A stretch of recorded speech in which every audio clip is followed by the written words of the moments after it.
هل لاحظت يوما ما ان الاغنياء بيزيدوا غنى والفقراء بيزيدوا فقر؟ طب هل الامر مجرد حظ ام في فعلا اسرار خفيه ما بيعرفهاش الجميع؟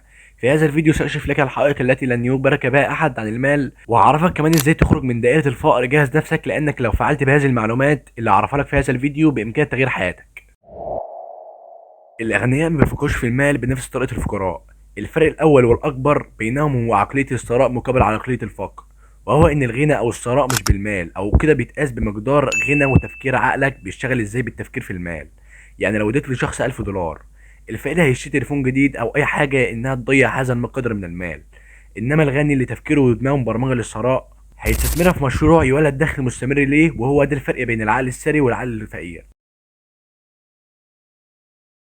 هل تعلم ان البيئه اللي بتنشأ فيها تؤثر بشكل كبير جدا على طريقه تعاملك وتفكيرك بالمال؟ الفقراء غالبا بينشأوا في بيئه بتعلمهم انتظار الراتب وانفاقه بالكامل، بينما الاغنياء ومن عندهم فكر الثراء والطموح بيتعلموا ازاي يجعلوا المال يعمل لصالحهم. لو انت بتحيط نفسك باشخاص لا يفكروا في بناء ثروتهم، فمن الصعب ان تخرج من دائره الفقر. ابدأ بتغيير عاداتك الماليه وتفكيرك عن المال. اتعلم ازاي تدخر وتستثمر جزء من دخلك بدلا من ان تنفقه بالكامل.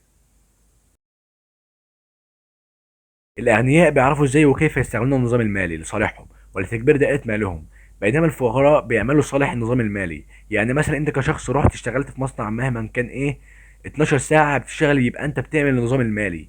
أنت اللي بتبيع ساعاتك ومجهوداتك للنظام المالي لصالح صاحب المصنع. إنما مثلا تلاقي الشخص صاحب المصنع وهو صاحب دائرة المال والتفكير للثراء كل ده، ومثلا صاحب المصنع اللي أنت بتشتغل فيه قاعد نايم في البيت، والمال بيكبر مع الوقت، وتلاقي صاحب المصنع ده بيعمل مصنع واتنين وتلاتة، ومع الوقت الموضوع بيبقى سهل قابل انه يكبر مشاريعه ومصانعه. في النقطة دي مهمة جدا، وهو انك تعمل مشروع حتى ولو يكن صغير بس بيولد مال مع مرور الوقت. مش شرط دلوقتي، بعد سنة بعد سنتين، بس بإذن الله هتوصل. مثلا انك تستثمر في اصول بتزيد قيمتها مع الوقت، مثل العقارات والاسهم والاعمال التجارية. بينما الفقير فعلا هو اللي بيروح يشتغل المصنع 12 ساعة بيعتمد على وظيفة.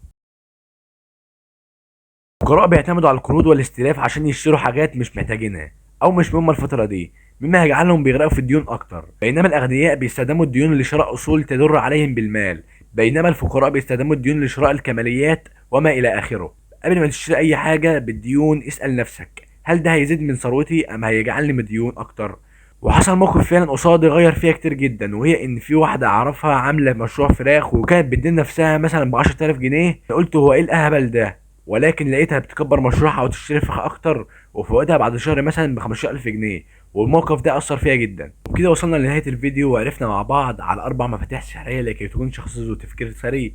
وما تنساش لو الفيديو عجبك تدوس زر اللايك وتشترك وتفعل زر الجرس عشان يوصلك كل جديد. وكان معكم معتز بالفكره من قناه معتز بالفكره.